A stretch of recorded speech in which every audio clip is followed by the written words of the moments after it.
यदा रुकैया बीमार ने तुसा उन्हां दी तीमारदारी करो। बीवी घर अंदर बीमार पई होवे ते बंदा निकलिया होवे सैरां दे उपर, डुब के मर जाना चाहिए ऐसे खामद नूं। जिन्हां धी दित्ती अपनी इज्जत फड़ के तेरे बिस्तर ते सवा छड्डी है, जानदा है ये बेटियां देनियां कोई सौखा काम है। अगर पैगंबर दी सुन्नत ना होंदी, खुदा दी कसम इन्हां चिट्टियां दाड़ियां वाले को पुछो कोई वाल पुट के ना दवे तेनू पूरी धी दे छड्डी है।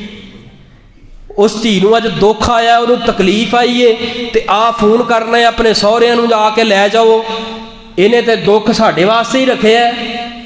की ख्याल है नहीं जानता रब दियां तेरे ते ज़वैशा नहीं आ सकदियां। जे तेरे ते दुख आ जाए तू किन्हां दे कोल जाएगा। धी नूं किसी दी धी नूं गल गल ते ताना दे दे के रवान वाले आ सतान वाले आ, वो सब कुछ कुर्बान करके आ गई है। इस बाप दे दिल दे कोलों पुछ जो रुखसती का वक्त आउंदा है, जितना पत्थर दिल बाप होए खुदा दी कसमे उस गड्डी दे अंदर बिठा लगता है। जितना भी सख्त दिल होए बाप दी अखां डुल आउंदियां ने। वो कई कई दिन तक बंदे नूं अपना लगता ही नहीं कि जवाई दमाद, कई कई दिन तक ज़हन ही नहीं तस्लीम करता, कई कई दिन तक दिल नहीं तस्लीम करता, ज़हन नहीं मानता मैं की कीता है। ये पैगंबर दी सुन्नत है, सुन्नत ना होंदी तेन कोई आवाज पुट के ना देंदा। जिन्हें पूरी धी दे छड़ी है 20 साल पढ़ा लिखा के, अज गल्लां करना इनू पकाउणी नहीं आउंदी, इनू संभालना नहीं आउंदा कुछ। अच्छा उत्ते इनू पकाउणी नहीं आउंदी, माँ प्यो ने नहीं सिखाया, तू ते सिखा लै, तेरे कोल आ गई है, तेरे हवाले कर दी है।